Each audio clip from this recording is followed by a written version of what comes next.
Good afternoon, Saurabh. A warm welcome to you on behalf of APAC News Network. Very briefly, APAC News Network, we are a media organization headquartered out of Noida, and we focus on government, healthcare, education, enterprise IT, and BFSI. These are the focus verticals. Primarily today's discussion, I think the best way to start would be focusing on if you can update us on what are MicroFocus key main solutions and services in the MicroFocus portfolio currently which are being offered in India, and then we'll take up specific areas from there. Thank you so much, Rajneesh, and thank you for this opportunity. My name is Saurabh Saxena. For your viewers, I am the country director of MicroFocus in India. Many of you would know MicroFocus, but just to give you an introduction about MicroFocus, MicroFocus is one of the top 10 pure play enterprise software organizations in the world by revenue. With over $3 billion of revenue per year, we serve almost 40,000 customers globally across 48 countries, and that's the reach that we're talking about. Overall, we've got about 300 product lines. And in the last 12 months or so, despite the pandemic, we've had about 1,000 releases across these 300 product lines. We work with customers across board, be it government and public sector, across enterprises, whether it is banking, financial sector, and insurance companies, manufacturing companies, ITES, or conglomerates. We work with customers across board and support them in their journey of digital transformation, which is becoming even more prominent in the last year and a half because of the pandemic. We've actually seen many organizations leapfrog on their strategies of digital transformation. And that's where MicroFocus comes into play and helps our customers in primarily ensuring that they're able to get the speed of accelerating application delivery in their organizations with enterprise DevOps. They get the agility to simplify their IT transformation initiatives with hybrid IT management. They're able to strengthen their cyber resilience with solutions across security, risk, and governance. And they get insights of what's happening internally in their organizations and externally with the help of predictive analytics. These are the four main solution areas that we're working with our customers today. And these are so relevant because in the last year and a half, we've seen customers look at adopting more and more being cloud native, adopting emerging technologies like AI and ML, leveraging analytics, having automation across board, and also providing an omni-channel experience to their customers. And MicroFocus is best positioned to work with their customers and help them as they go through their transformation journey. What's also critical is that in our solutions, we realize the need for our customers to be able to run at the same time transform. For instance, when the pandemic hit, the most important thing that the customers looked at first was business continuity. How can they keep their lights on? Because overnight, all their employees were working from home or wherever they were. They couldn't even get into office. And every customer was struggling to ensure business continuity.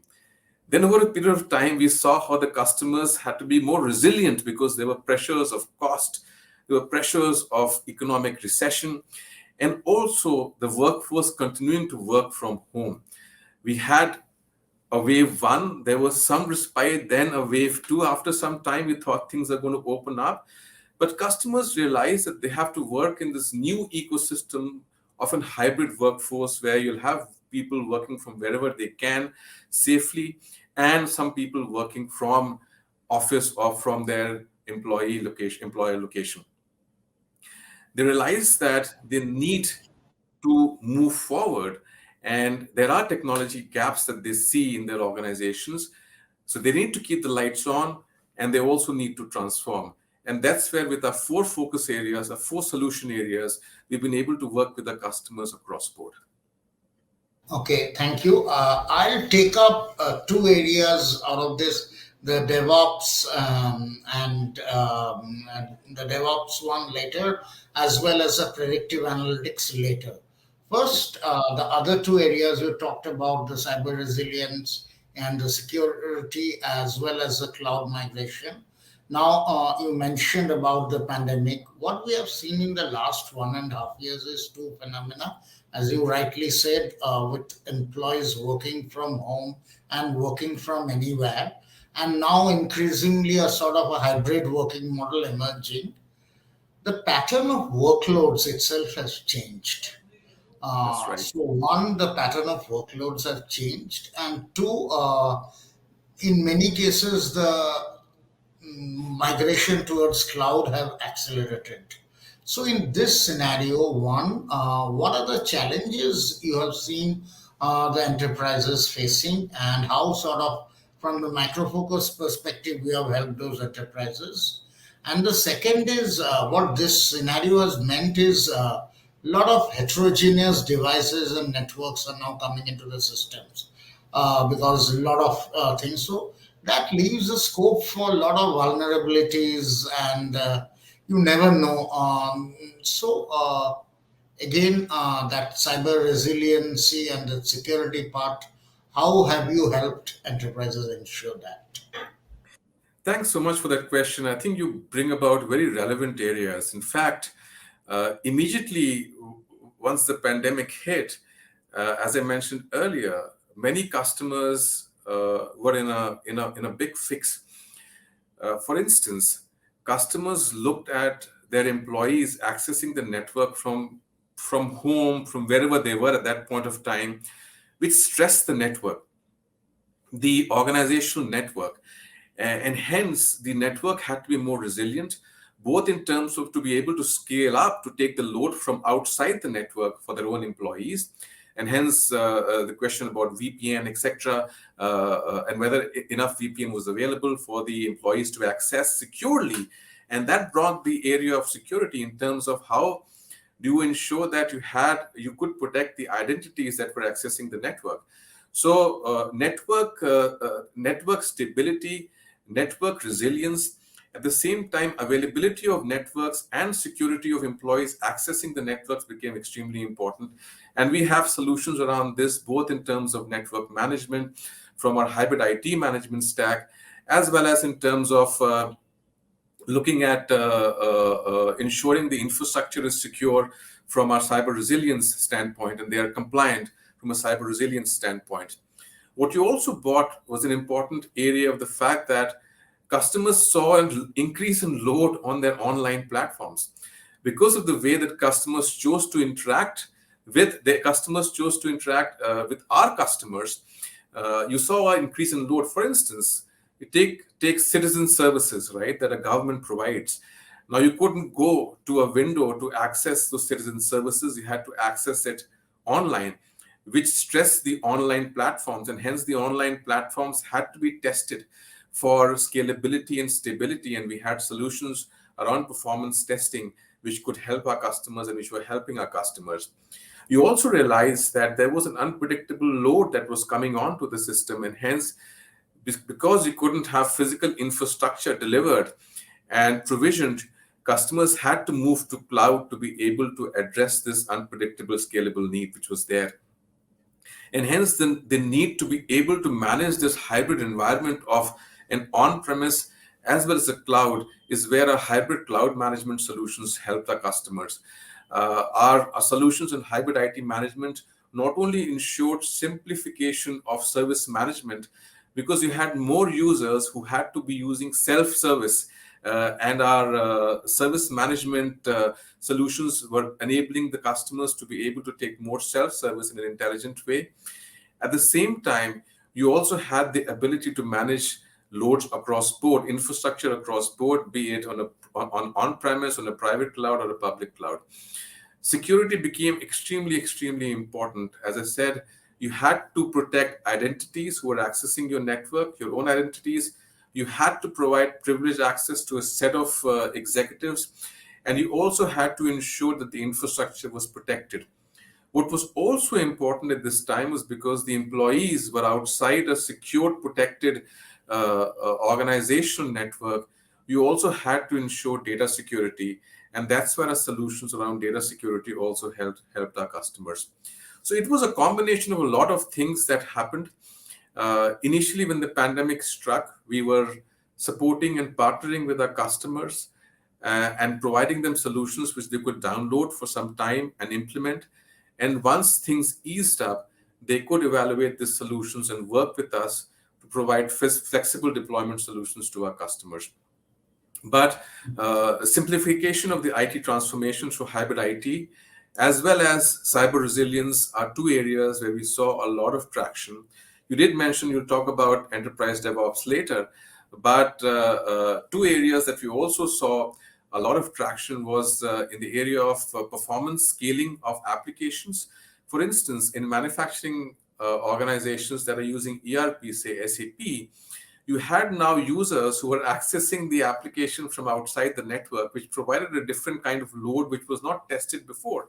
And there was a need for our customers to test that application for scalability as users were accessing it from outside.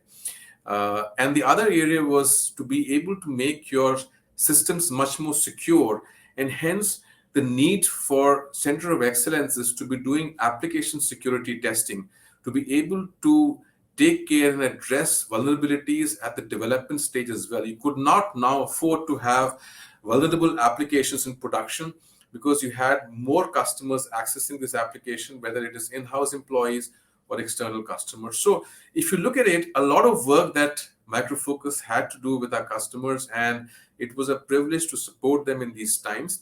And this continues. We're actually seeing a lot of development, a lot of work that the customers are doing to be able to adopt digital technologies faster, to be able to respond to changes faster. Because what we've seen last year and a half is unprecedented, right? And they are getting more prepared to what happened, or what can happen in future. Okay, so one area you mentioned about, you talked about hybrid IT, and you also mentioned about the need for scaling up the applications as well as the application security level. So the typical scenario, what when this migration towards cloud had got accelerated, what has happened is a lot of enterprises we are seeing are doing a sort of multi-cloud management. So they will have certain applications on different types of clouds from different cloud providers. There will be some applications on some public cloud, some on private cloud. Then there will be multiple private cloud from different vendors. Maybe certain applications are on the edge. So in this typical multi-cloud kind of scenario, um, this scalability thing you were talking about, and what has been the role of MicroFocus in helping organizations in that multi-cloud management?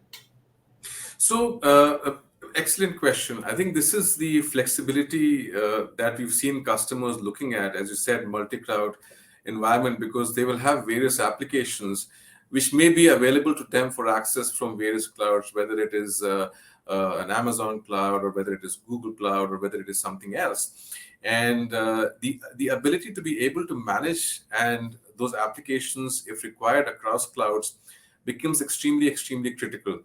And that's where we are working with customers to be able to manage this hybrid cloud environment. So we work with them to help them. The other thing is their ability to be able to scale their app. At the end of the day, they are getting an application which they are providing to internal customers or hosting it for external customers. What they need to ensure is that while the application is being accessed and that availability is being provided, can those applications scale up to the load which is there? The load can be, as I said, in a hybrid way. The load can be on a cloud. So we are able to test those applications, and we can test those applications on the cloud. We can test those applications on premise. We can also generate loads on the cloud or generate loads on premise. So from an application performance standpoint, we are able to test the applications for the scalability and robustness. we're able to also work through their DevOps life cycle to be able to look at application security, to test their vulnerabilities. And from an infrastructure and the availability standpoint, we're able to manage their hybrid cloud environment as well. We also have solutions which can help customers move workloads from an on-premise to a cloud, or move applications from on-premise to cloud. So we are able to automate that as well. What's also important in this ecosystem is to be able to provide service assurance, right? So while they have various applications sitting across various environments in a hybrid way, how do you ensure service assurance, service uptime is maintained? And that's where our solutions around in the hybrid IT management area around service assurance works with customers to be able to provide them on network availability and network performance, to look at infrastructure availability and infrastructure performance, and we're able to manage that across board. It's a combination of a lot of stuff, right? And then at the end of the day, look at pure security and cyber resilience of the whole ecosystem. We realize that it is not one niche solution that is able to provide what the customer needs, and they're able to provide that to their end users, be it internal or external. It's a combination of stuff.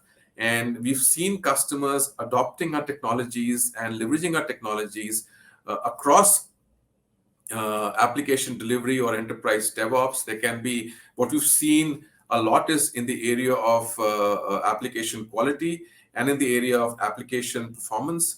That's extremely key.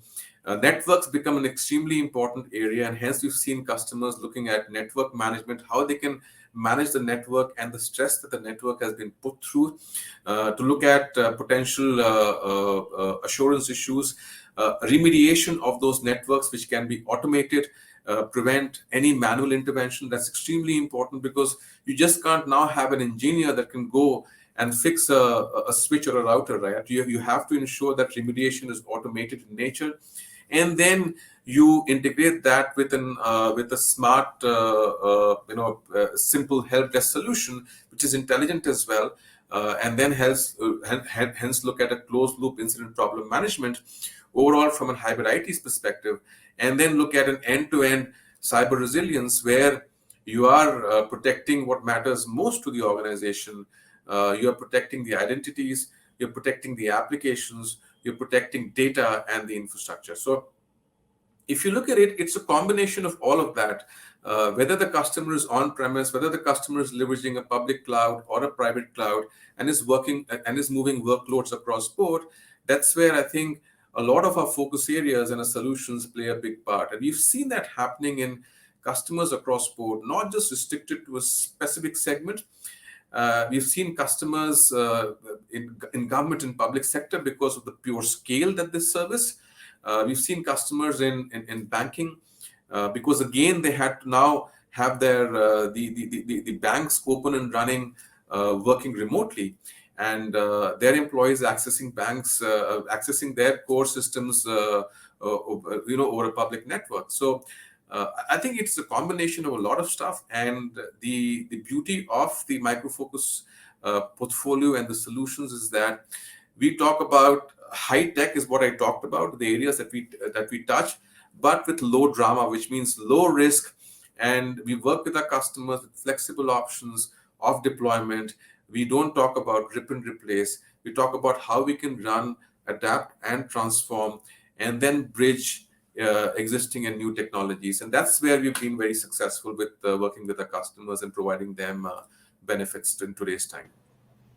Thanks. That's very comprehensive. Now we'll come to the other two solutions, predictive analytics and DevOps. DevOps, I want an update because the MicroFocus has been one of the key primary drivers for DevOps in the Indian market specifically. So I'd like an update. On the predictive analytics front, what we'd like to understand is, again, sort of hastened by the pandemic, many organizations have been using analytics, but the problem is one, this humongous data, and there is a certain lack of data standardization, what we have seen for many organizations. And unless that standardization is not done, ultimately the quality of insights will not be really helpful for the business.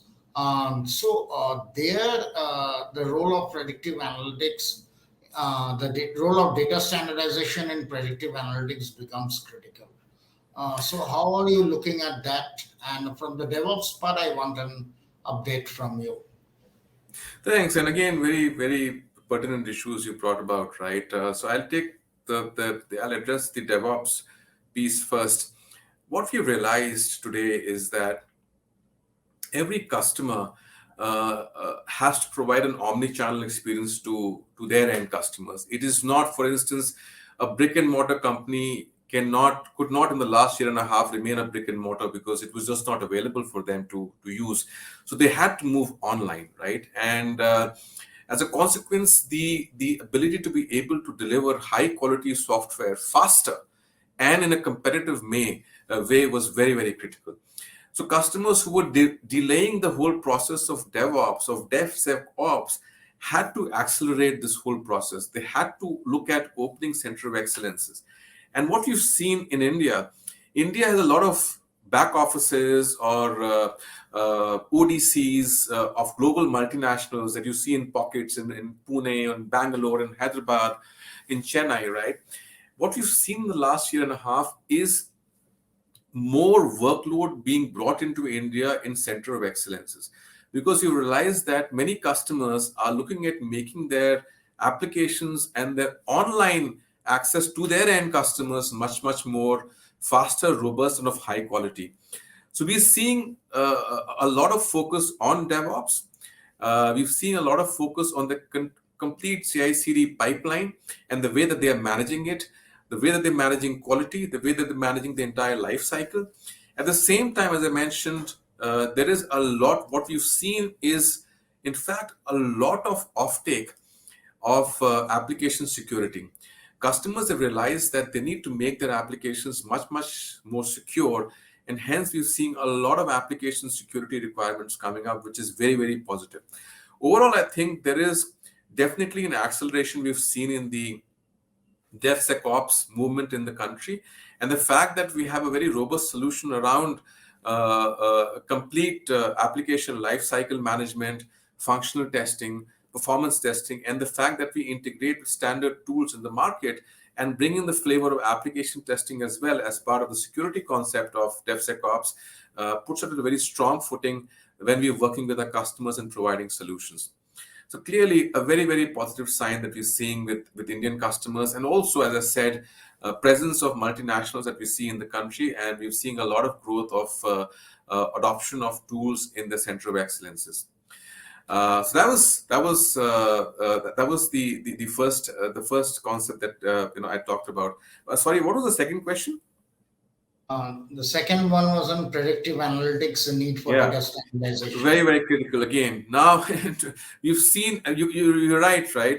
In today's time when everybody is working remotely, there is an enhanced need to be able to predict things that can happen. Now, you couldn't predict the pandemic, but you got to have, there's a lot of pressure to the CIO, to the CISO, to be able to predict what could happen to their environment or ecosystem and take proactive remedial action. And hence, while you look at analytics as an independent domain, what we're doing is, because of our enhanced capabilities around analytics with our Vertica solution, we are embedding that in most of our product portfolio. So what you will see is intelligence around analytics built into our solutions that we provide for DevSecOps. You'll see that there. You'll see that in solutions that we provide for hybrid IT management. You will see elements of analytics being embedded there to be able to give that flavor of AI and machine learning. So we talk about robotic process automation, and then we also have solutions in our hybrid IT management that has elements of analytics built in, and you can then do a trending, and you can do probably some level of predictive analytics to see what can happen.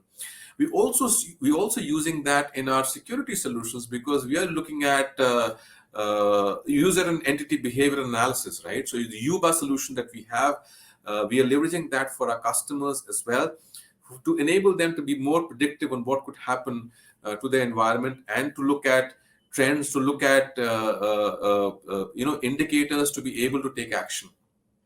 So overall, you can look at the way that MicroFocus looks at analytics as an independent domain, as well as embedding that and leveraging that intelligence of analytics across our entire focus areas or solution sets, and that's what we do. And in simple terms, it's like the engine under the hood of a car.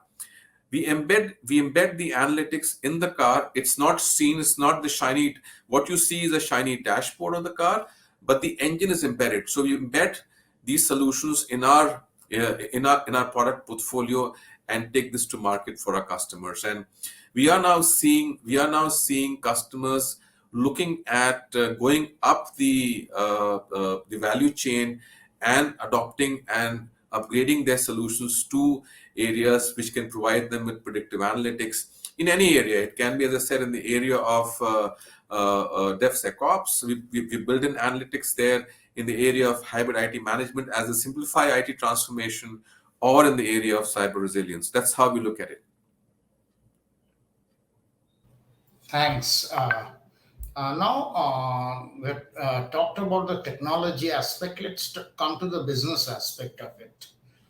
Specifically, from a macro focus angle, I'd like to know about two areas. One, um, what are the vertical wise where the solutions are witnessing maximum traction? And what sort of go to market strategy you follow for these specific verticals, and what are the use cases primarily? Thanks. And that's a great question from a business standpoint. It's very difficult to pinpoint which vertical or segments are seeing traction. We're seeing traction across board, but yes, you could probably name a few specific segments where we're seeing more traction than the others, and it starts with government and public sector, and you'll be surprised but we're seeing a lot of traction with government and public sectors, while because of the pandemic and because of the lockdown, the projects had slowed down, but the adoption of technology under the Digital India umbrella has definitely increased. For instance, we have a lot of presence and in the smart city mission, in the smart city projects, and you'll see 50% plus smart city projects that are underway, being rolled out or under production. You will see a presence of MicroFocus solutions either in their network operating centers, or in the security operating centers, or managing identities, etc. So you will see a lot of presence of MicroFocus in smart cities, more than 50%. We work very closely with the government organizations in the areas of safe cities, whether it is the BharatNet project and others as well. We work very closely with them to provide solutions, primarily working with our partner and channel community, the managed system integrators who are providing an end-to-end solution to government customers. We partner with them and then provide solutions which are relevant in the domains that we work on. And that brings us to the next area of one of the. I'll try and mix both the solutions in terms of what you asked. The channel and the partner community is very, very important as a go-to-market strategy for MicroFocus. Almost 90% plus engagements that we're doing with end customers are with channel partners. We believe that our channel partners are the ultimate delivery arm for MicroFocus and larger solutions that the customers ask for. And hence we work very closely with the channel partners and enabling them and ensuring them they are armed and skilled enough to provide solutions and services around our portfolio to our customers. Government and public sector, in fact, is the biggest segment that we work with our channel partners and system integrators. The other area we've seen a lot of traction is in BFSI space. And that's because the BFSI has traditionally been early adopters of technology. And we've seen that they've again leapfrogged and being ahead in terms of addressing the challenges that the pandemic has raised for each one of us. And we see them looking at, for instance, the network management capabilities, looking at simplifying service management for their employees, looking at their online platforms or applications to see if they are able to scale up or they are secure enough, and looking at the overall cyber resilience framework. And that's, I think, the most critical, and that's led by the BFSI. And obviously, what helps is regulations that are required for, say, banking customers to ensure that they're able to follow those regulations, and hence, for instance, have a strong cyber resilience framework. We've also seen a lot of traction in the ITES, or the software development world, as I said, because of DevSecOps, because of the way that we're seeing backend COEs being more strengthened with what they do for their own organizations. We've seen a lot of traction there.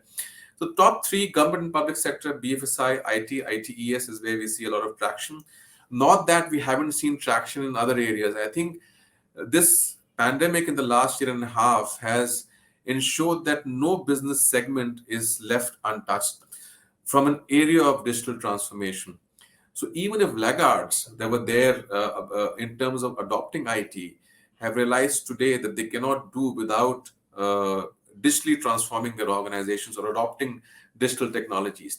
And that's given us an opportunity to be able to work and support our customers. And we work and support our customers with a go-to-market strategy, which is a combination of how we directly engage with our customers and we leverage our channel and partner community.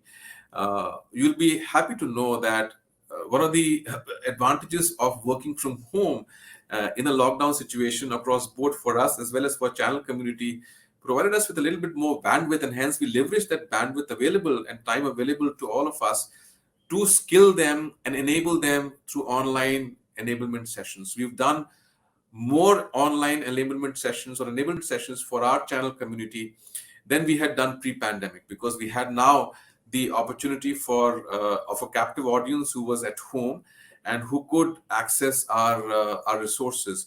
And we've been able to do that a lot more in the last year and a half that we could do previously. And that's enabled us to be able to deliver high quality services through our channel partners to end customers. So that's been a positive, and we've seen great traction and response with our channel community. So this engagement with the channel community, which you're saying, so I would like to know again, focusing on the last 1.5 years during the pandemic period, uh, since most of your business is done through the channel only, how have you balanced between? So has the focus been on more in with respect to, if I may say, deepening the level of engagement with the existing customer vis-a-vis acquisition of new customers? So what was the focus and what was the balance between the two? Difficult to put a percentage to it, but if you ask, the primary focus, and as I go back, has been with our existing install base. I think our maximum engagement and traction happened with our existing install base because it was critical to go back to our install base customers and work with them and help them address the challenges that they were facing because of the pandemic. So I think it was top of mind for all of us, to ensure that our existing customers were able to address the challenges of business continuity, and whatever we could do to help and support them in that is what we did. So we went back to our existing customers. Our channel community, as I said, was able to bring in new logos to us as well, because there were new logos who are demanding and asking for solutions that we provide. For instance, application security. It was an area where we saw many customers, new customers coming in and asking for solutions from our application security portfolio, which is led by Fortify. And we got a number of new logos in that area. Customers, for instance, were looking at application performance testing solutions. Again, these are brought in by our channel community. I gave an example earlier of ERP customers who wanted to test their ERP applications because most of their employees and users were accessing it from home rather than within the corporate network. And these were new logos that were brought in by a channel community to do testing, either, as I said, testing on-premise or testing from the cloud for their applications. So it was a combination, but yes, primarily we focused a lot on our existing customers to see how we could work with them and support them as they work towards this pandemic and work through this pandemic. And yes, our channel community brought in a lot of new logos as well. We also did a lot of in terms of our marketing initiatives, right? As opposed to a lot of face-to-face engagements we used to do earlier, we completely transformed overnight our marketing initiatives to digital marketing, and which helped us to look at a number of new areas. For instance, we looked at focused roundtables that we had, virtual roundtables that we could do with existing customers. We could run customer forums to understand their pain points and challenges, give feedback to our product management, and get back to them with new solutions that could address these pain points. This couldn't have happened in a larger forum. We could do that because we were doing focused roundtables, we were doing focused discussions.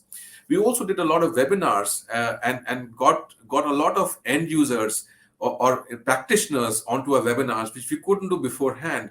Practitioners could join us today on an online webinar because they, as I said, they had time on their hands because they were working from home, and they could now attend some of these webinars. And we actually had a number of new logos coming in because we had these practitioners attending our webinars of how we could support our customers with use cases in the pandemic, and they reached out to us through our marketing channels and asked for solutions that could work. And in fact, a number of new customers in the area of DevOps or performance testing came from this initiative.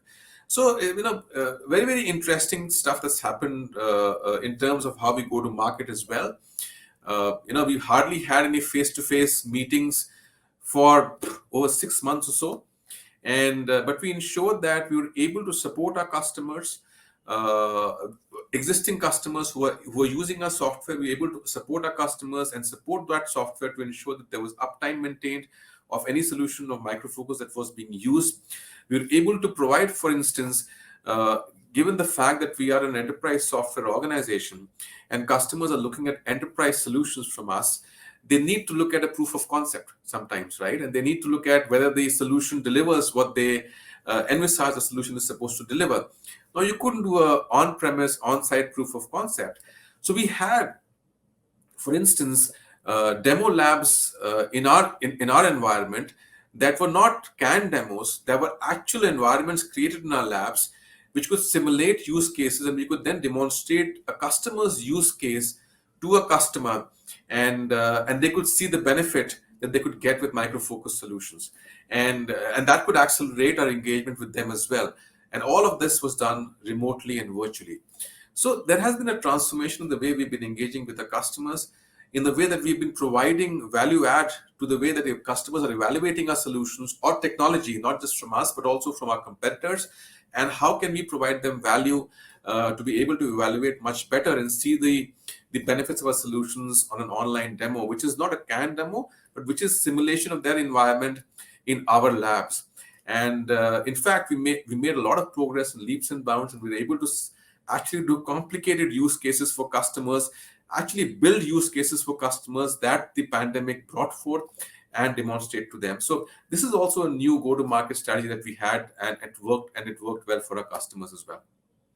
So that's interesting. That brings us to the other side of it. You talked about how the sort of the partners and your go-to-market approach shifted.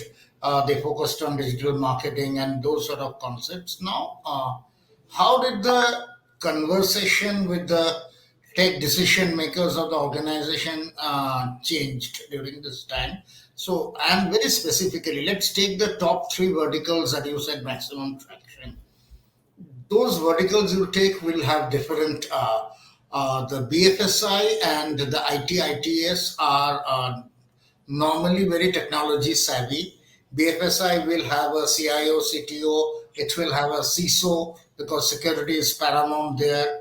Similarly, ITITS guy will have a CIO, maybe now a chief digital officer, also a CISO, and both these sectors are extremely compliance driven. So there are global compliances they have to conform to. Now, coming to the public sector and especially the smart city, they are typically the overall decision makers might be a bureaucrat who might not be so technology savvy, but typically all these smart cities would have these the likes of the PwCs and EYs who would provide that technology consultancy there. But the awareness level again is different. So in these last 1.5 years across these verticals, how did your conversations with the tech decision makers change? Uh, I think the couple of areas. So the two areas, in fact, the first is the channel of communication. How do you communicate? For instance, you talked about government and public sector, and for government and public sector projects, it's just not the end customer. So if you, for instance, you take a smart city, by the way, uh, today when we engage with government and public sector customers, they are quite tech savvy and they're quite aware of what they need. And in fact, we need to be very well prepared when we're going in and discussing with them, because you've got to be to the point, and how whatever solutions you are positioning makes a relevance and deep impact to what they want to do in their project. So, for instance, a smart city, in fact, has a smart city head who's very technical savvy, and as you mentioned, they also have consultants. They do contract consultants, and we work with consultants and the end customers. Do bear in mind that many of our solutions are not the end-to-end solutions that our customers look for.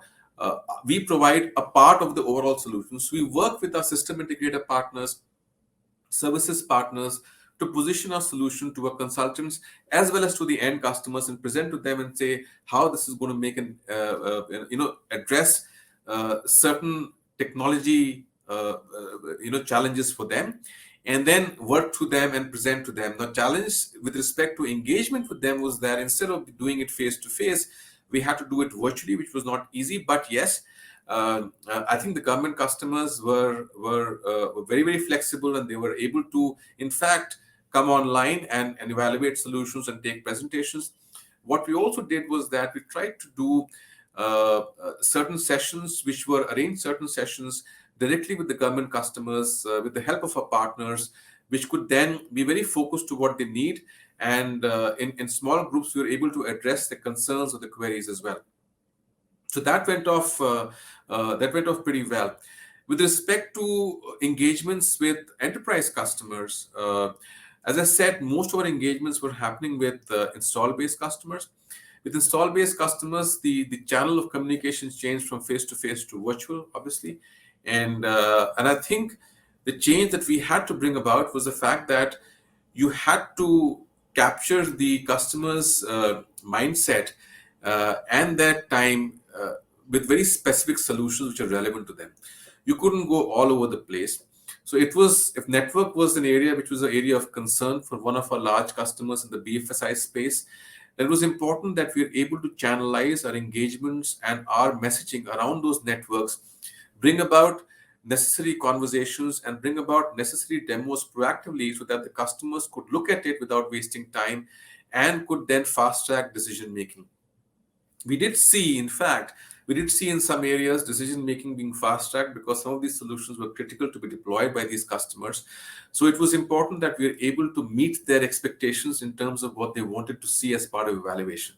And as I said, with our capabilities around online demos, to be able to present use cases online, not in their environment, but in our environment, simulate in our environment, so that they could evaluate and see, worked well.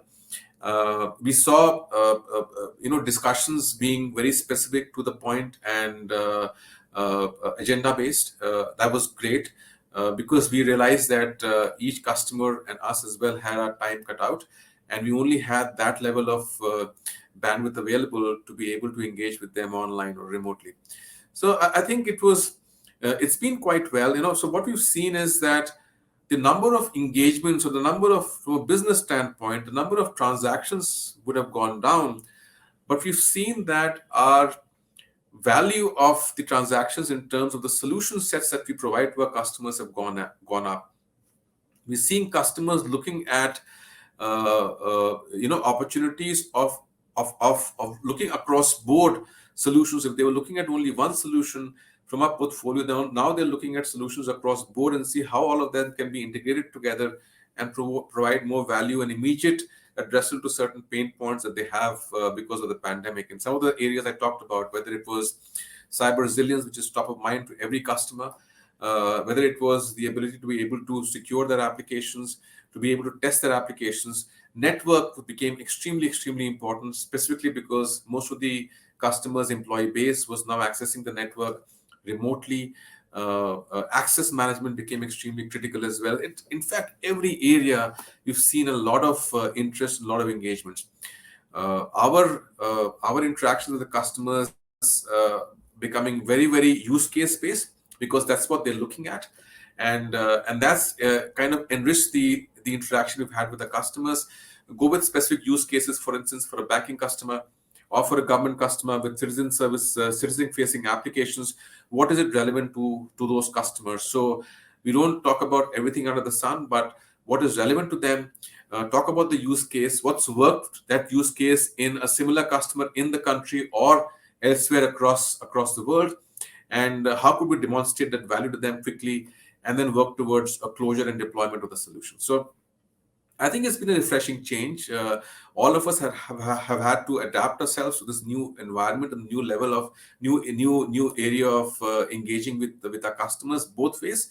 But I think today, as we move forward, it's not going to be completely remote or completely face to face. It's going to be a hybrid ecosystem, and everybody is learning and adapting themselves to be able to support each other and ensure that business continuity and then the business rebound happens for every customer, and we are able to address the challenges as they rebound as well. There is opportunity and challenges for each customer, and the ability for MicroFocus to be able to help them run and transform and adapt at the same time with minimum risk, providing them with maximum flexibility of deployment, and helping them get maximum return of investment is what matters. And that's how our messaging is being with our customers. Our engagements are being with the customers. And as I said, it's a combination of a lot of stuff. And with the enriched portfolio that we have, we've been able to work with our customers and hopefully provide them with solutions that is able to address their challenges in today's time and prepare them for the future as well. So looking at this, this is the last thing that I'd like to ask a little bit in the future, say over the next 3 to 4 quarters, and a hybrid work environment is inevitable. That's what is emerging. So what would be in that perspective, from a micro-focus standpoint, your key focus areas? As I said, we will continue to engage with our customers with our key four focus areas. All of these four focus areas are, in our mind, critical for any customer's digital transformation journey, and the customer can be in any segment. It can be in government and public sector, BFSI, ITITS, manufacturing, retail. It can be any segment that we talk about. And every customer will be in different levels of maturity in the transformation journey. And I think we will continue to accelerate our engagement with the customers across our four focus areas. And that was how to help accelerate application delivery and provide high quality applications and software to our customers faster with our enterprise DevSecOps solutions. Work with the customers to simplify the IT transformation with a hybrid IT management solution and provide them the agility to be able to work on-premise in the data centers or work on a public or a private cloud or on a hybrid environment, and help them with simplifying service management, reducing complexity, and improving service assurance. Strengthening cyber resilience is, I think, the most important thing today, given that the attack surface that any attack surface is increased for every customer because of the way that they are working now in a hybrid ecosystem, and hence ensuring security, risk, and governance with a cyber resilience framework which helps protect what matters most to our customers, which is their identities, their data, their applications, and their infrastructure, and then provide them with enhanced value-added solutions around SOAR and UBA, etc., which can make their cyber resilience framework much more stronger. And last but not the least, help them provide the insights by analyzing by predictive analytics. And as I said, it's embedded in every one of our solution that can help provide an additional value add to our customers. I think these are the four focus areas that we'll continue to work on and continue to support our customers in the country. As I also mentioned, our go-to-market involves a very key component, which is our channels and alliance partners, because these are our feet and arms in our street that talk to our customers, but also deliver and sustain and maintain most of our solutions in our customer environment. And we will continue to strengthen our channel ecosystem, continue to enable them. For instance, we have launched certain specific programs for a channel system that will help them not only engage more with our customers, take more solutions to the market, and get more customers and new logos on board. So we've got a few partner boost programs which are launched. We've got a very strong program, channel program, which helps the channel partners develop their workforce around the MicroFocus solutions and get those solutions to the market for their own customers. So we'll continue to work on that. We'll continue to work on our digital marketing initiatives and be much more focused, provide much more relevant insights to our customers. We'll propagate more and more customer user forums so that customers can learn from each other their challenges and how they've been able to address and adapt to some of the scenarios that they've seen, which can be beneficial to other customers. We, in fact, starting a series of technology. A technology series with the customers where we'll have a delivery folks and a support folks working with the users, customer users, to see how they can adopt our solutions much better, to be able to take benefit of latest versions of our solutions because they have the latest functionality that can address many challenges that they face now, which are contemporary in nature. And then we'll also work with user forums and also have executive engagement with our customers to ensure we're able to provide them solutions and also take the learnings from other customers and elsewhere across the world and bring to the table to our Indian customers. So very, very critical that we will continue engaging strongly and closely with our customers in any way that we can, as much as possible, face to face, which is safe enough for everyone, and also provide them with solutions virtually, remotely, and ensure that they are able to keep the lights on. They are able to leverage the benefits of our solutions that address the challenges of today and tomorrow, and are able to adopt them with ease and with flexibility. As I said again, help them run and transform at the same time. We will work with our customers and provide them with high tech and low drama, and that's what our focus is going to be going forward the next 3 to 4 quarters. Really, and thanks and appreciate your time. You were very eloquent and elaborate. This was a great help. Thanks a lot. Thank you so much. Appreciate your time as well. Good talking to you. Take care. Bye-bye.